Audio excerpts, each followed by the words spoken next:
Hey guys, so for this week's video, I wanted to do another challenge, but this challenge I actually came up with on my own. I did take some inspiration from some other challenges and some stuff I've learned along the way health-wise, but yeah, let's talk about the details.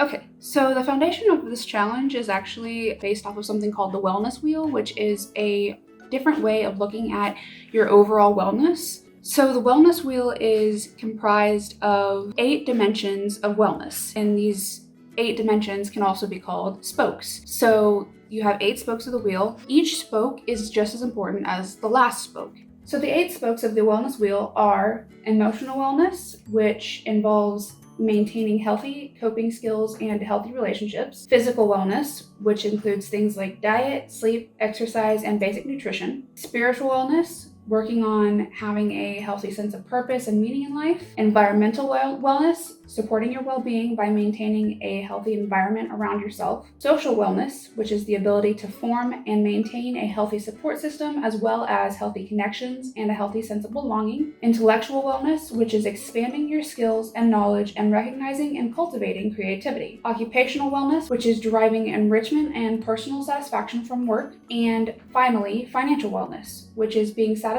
with your current and future financial situations. If any one of these spokes is not properly maintained, it will throw your whole wheel off balance and your overall wellness will be thrown into a little bit of chaos. So that's why I came up with this challenge to try to avoid or fix this imbalance. So with my challenge, I only have 2 rules. The first rule is to be kind and patient with yourself.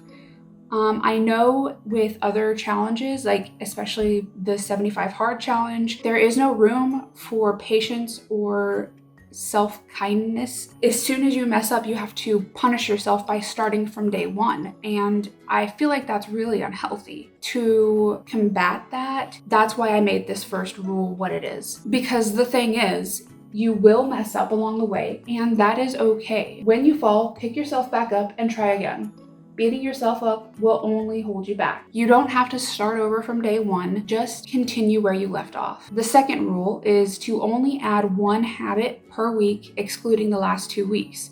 The last 2 weeks, you don't add any habits. This is a 10-week challenge. You add 1 habit every week for the first 8 weeks, and then the last 2 weeks, you just continue the 8 habits that you've built up along the way. So on day 0, basically, like the day before you start the challenge, I want you to sit down and think really hard about what habits you really need to work on and choose 1 habit per spoke of the wellness wheel. I want you to write down why you want to focus on that habit as well. And also, as you're writing this down, I do want you to follow this order on the screen. Like I said before, each spoke is just as important as any other spoke. But emotional wellness and physical wellness are kind of foundational in building your wellness. And without having those 2 established first, you really can't expect to establish any other spoke. So here's an example of what that should look like when it's filled out. My emotional wellness habit that I chose is to journal for 10 minutes a day.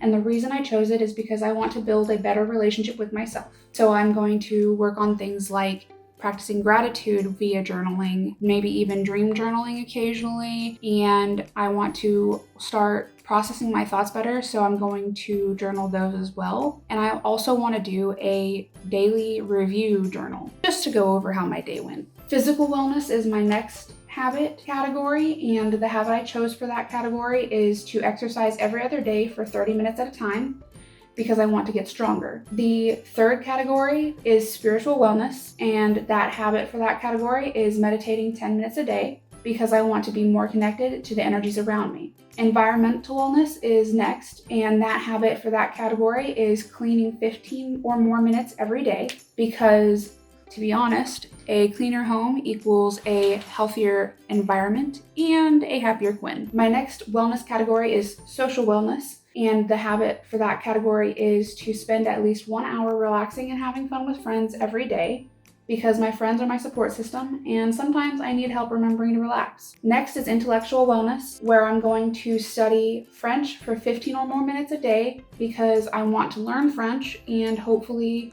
this will help me move to Canada someday. My next habit is occupational wellness. The habit for that category is studying math or physics for 15 or more minutes a day. And the reason is because I want to become a theoretical physicist someday. And my final wellness category is financial wellness. And I've decided to cut out eating out because that will save me a ton of money every week. And it also has the added benefit of helping my diet. So that is the overview of my challenge and how it works, and a little bit of an example of what I'm doing for my challenge. So I'm going to update you guys on how I'm doing with this challenge every other week. So you'll have a total of 5 updates. But in between my updates for this challenge, I'll give some more general informational videos on health. Other than that, I am pretty sure I covered everything on this challenge. So thank you for watching, and I'll see you next time. Bye-bye.